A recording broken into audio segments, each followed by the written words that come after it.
क्योंकि हमारी ज़मीन जो रेलवे में सरकार ली है, रेलवे से मुझको कोई इतराज़ नहीं है, लेकिन हम लोग का ज़मीन और घर जो है वो बिना सूचना के, बिना कुछ नोटिस के ये क्षति किए हैं, जिसमें फसल लगी हुई थी और हम लोग को बोला जा रहा है कि जमाबंदी रद्द हो गया।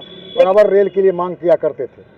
क्षेत्र के लोगों को काफ़ी खुशी है, रेलवे हमारे क्षेत्र से गुजर रहा है, लेकिन जो स्थिति अभी हुई है, आप उंगली उठा सकते हैं 46 से पहले वाली जमीन पर आपका कोई दावा दावी नहीं चलेगा।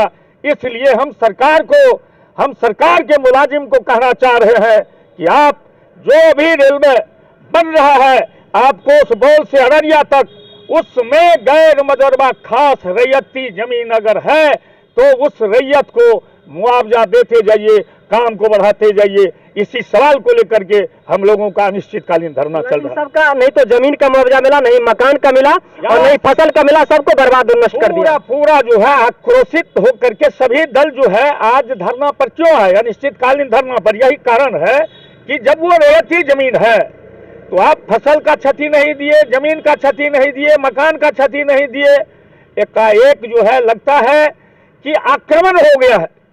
ये आक्रमण जो है आक्रामक रूप को वापस करे और आप जो है रैयती जमीन का, गैर मजरूबा खास रैयती जमीन का मुआवजा देने पर पहलकदमी लें। यही इसी सवाल को लेकर के हम लोगों का अनिश्चितकालीन धरना है। तो जैसे कि मैं बता दूं, ये अनिश्चितकालीन धरना प्रदर्शन है जब तक गरीब किसान, दुकानदार, मजदूर के पास न्याय नहीं मिलेगा, इनका मकान का, जमीन का और फसल का कहा जाए मुआवजा नहीं मिलेगा, तब तक ये लोग नहीं छोड़ने वाला है। यहाँ पे देख सकते हैं आप लोग, सैकड़ों कहा जाए कि अधिक यहाँ पे मजदूर किसान है। जानने का प्रयास करते हैं। क्या नाम हुआ सर आपका? मेरा नाम हुआ ललन कुमार यादव। आप लोग आज अनिश्चितकालीन धरना प्रदर्शन पे क्यों बैठे हुए हैं? हम लोग अनिश्चितकालीन धरना पे इसलिए बैठे हुए हैं कि हम लोगों की जमीन जो है रेलवे सुपौल अररिया नई रेलवे लाइन के तहत गई हुई है, जो वर्षों से हम लोग उस पे आश्रित हैं। हमारे दादा परदादा विराजमान है पहले से। जो जमीन रेलवे के अंतर्गत अधिग्रहित की गई है और उसमें पड़ने वाली मकान है, उस जमीन को बता रहे हैं कि वो सरकारी जमीन है, जबकि वो रैयती गैर मजरूबा खास रैयती जमीन है और उस जमीन की न मुआवजा दी जा रही है, न उस बारे में कुछ जो है आगे जो है किसी तरह का आश्वासन दिए जा रहे हैं।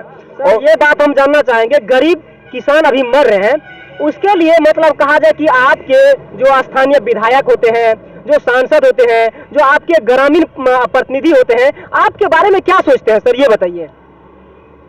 सबसे खास बात यह है कि हम समाज या हम लोग या जनता जो जिस किसी भी प्रतिनिधि को मान लीजिए वार्ड स्तर पे, पंचायत स्तर पे, प्रखंड स्तर पे या जिला स्तर पे या MP MLA, इस सभी का जो सिलेक्शन करते हैं इसी उम्मीद के साथ कि हम जनता के साथ अगर भविष्य में कहीं भी किसी भी तरह की आपत्ति आवे, दुख दर्द आवे, तो उसमें वो उसके सामने अगर ये बात जाती है तो उसमें वो अपना सहभागिता दिखावे। हम लोगों ने MP साहब के पास, MLA साहब के पास गए थे और इस बात को रखा कि सर हम लोगों की जमीन जो है रेलवे में चली गई है, रेलवे का माने जो भी विकास हो उसमें हम लोग कहीं से भी कोई दखल अंदाजी उसमें नहीं करना चाहते हैं, किसी तरह का बाधा ना हो, रेलवे की काम हो।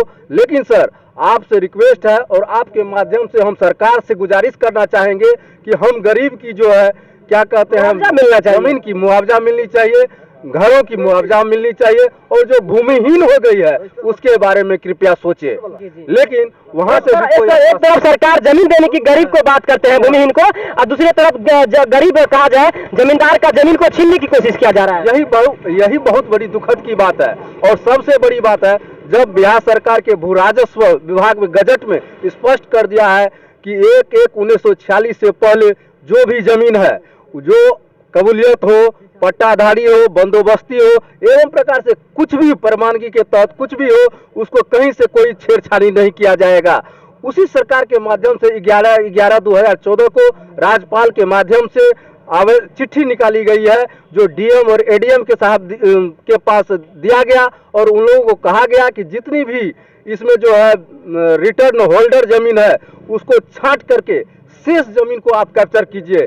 यानी हम एक थोड़ा सा साधारण भाषा में ये कह सकते हैं जिस तरह से छाली में से घी निकालने की प्रक्रिया में कितनी मेहनत पड़ती है, उस मेहनत से बचने के लिए सरकार की ये पदाधिकारी लोग जो है उससे बचने के लिए तमाम छाली सहित ही रिपोर्ट जमा कर आप दिया। नेता कहा जाए कि अपने MP MLA के पास गए तो क्या आश्वासन मिला आपको? कुछ आश्वासन नहीं मिला, कुछ आश्वासन हम लोगों को नहीं मिला। अगर आश्वासन मिला वैसा मिला होता तो हम लोगों की आज नौबत नहीं आता है। नौबत नहीं आती। सबसे पहले सर मेरे चैनल पे आपका स्वागत है। धन्यवाद। आप लोग यहाँ पे देख सकते हैं सैकड़ों गरीब किसान मजदूर दुकानदार भाई आज एक कहा जाए अनिश्चितकालीन धरना प्रदर्शन में बैठे। संक्षिप्त में बताइए, ये लोग का जमीन रेलवे में कट चुका है, सरकार खुद इस जमीन को हड़प रही है। सबसे बड़ी बात है, बड़ी रेल लाइन हो रही है। जी जी ये हम लोग का चिर लंबित मांग था। जी जी हम लोग बराबर रेल के लिए मांग किया करते थे। क्षेत्र के लोगों को काफी खुशी है, जी जी रेलवे हमारे क्षेत्र से गुजर रहा है। जी जी लेकिन जो स्थिति अभी हुई है 95 परिवार का वर्तमान में, वो 95 परिवार को रात को नींद नहीं होती है। वो लोगों का गहरी कमाई, जिंदगी भर का कमाई, घर द्वार सब जा रहा है। जी जी निश्चित तौर पर रेल में जमीन देने से कोई ये नहीं कह रहा हमारा जमीन गया तो हम नहीं देंगे, वो कोई विरोध नहीं कर रहा। केवल विरोध ये कर रहा है जो उसे मुआवजा नहीं दिया जा रहा है, उसे कह रहा है ये सरकारी जमीन है। जबकि ये लोग 200 वर्षों से रह रहा है, जमीन की खरीद बिक्री भी होती है, जमीन की देन लेन भी होती है, सारा रसीद भी कटता है, लेकिन आज वो उसको जो है पैसा से वंचित किया जा रहा है। निश्चित तौर पर ये हम लोगों का धरना कार्यक्रम के माध्यम से हम सरकार को आगाह करना चाहते हैं, यदि आप मुआवजा नहीं देते हैं तो हम लोग अनिश्चितकालीन धरना करेंगे, सरकार को बाध्य कर देंगे जो हमको मुआवजा दे। क्या नाम है चाची आपका? मेरा नाम सुधा रिचर्ड है। आप लोग अनिश्चितकालीन धरना प्रदर्शन पे क्यों आज बैठे हुए हैं? क्योंकि हमारी जमीन जो रेलवे में सरकार ली है, जी जी रेलवे से मुझको कोई इतराज नहीं जी है, जी लेकिन हम लोग का जमीन और घर जो है वो बिना सूचना के, बिना कुछ नोटिस के ये क्षति किए हैं, जिसमें फसल लगी हुई थी।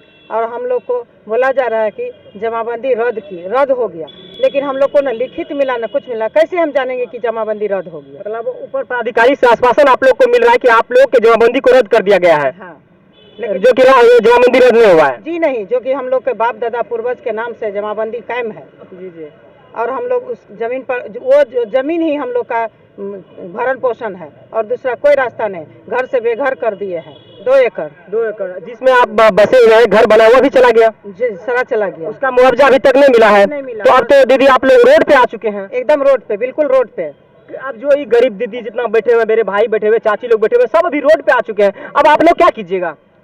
एक तरफ सरकार बात कर रही है कि हम जो भूमिहीन है उसको हम जमीन देंगे, दूसरी तरफ गरीब जनताओं का, गरीब मजदूर किसानों का जमीन छीनने की बात कर रहा है, और यहाँ पे हड़पा जा रहा है। जी हाँ, वो जमीन देने की बात कर रहे हैं, लेकिन वो देने की नहीं, हम लोग को छीनने की बात है। छीन लिए, छीनेंगे क्या? छीन लिए, हम लोग को रोड पर ला दिए। हम लोग अभी खाने, हम लोग जो हम लोग का रोजी रोटी फसल था वो क्षति किए। हम लोग क्या खाएंगे, कैसे जिएंगे? तो हम लोग रोड पर ही ना ला दिए सरकार। तो हम लोग इसके लिए हम लोग अनिश्चितकालीन तक धरना पर बैठेंगे। यहाँ पे जितने भी कहा जाए कि त्रिवेणीगंज नगर परिषद में अभी अनिश्चितकालीन धरना प्रदर्शन है, दिखाने का प्रयास के यहाँ पे सैकड़ों किसान जो है, जिसका कहा जाए कि ये लोग रोड पे आ चुके हैं और सरकार इनकी जमीन को जबरदस्ती हड़पने का काम कर रही है। और समझिए कि हड़प ही लिया है। जो यहाँ का मतलब सूचना मिला कि पुलिस पदाधिकारी के अनुसार और प्रशासन के अनुसार वहाँ पे जबरदस्ती मिट्टी का कार्यक्रम चालू है। लेकिन आप इन गरीब किसान मजदूर के बारे में क्या सोचते हैं जो अभी रोड पे आ चुके हैं, जिसके लिए रहने का मकान भी नहीं, जगह भी नहीं है, और इनके में तो मकान का मुआवजा मिलता है ना जमीन का मुआवजा मिल रहा है। इन परिवार के बारे में आप क्या सोचते हैं? अपनी प्रतिक्रिया जरूर दीजिएगा। यूट्यूब पे देख रहे हैं अपना टॉप न्यूज को तो सब्सक्राइब कर लीजिएगा, और फेसबुक पे देख रहे हैं तो वहां भी फॉलो कर लीजिएगा।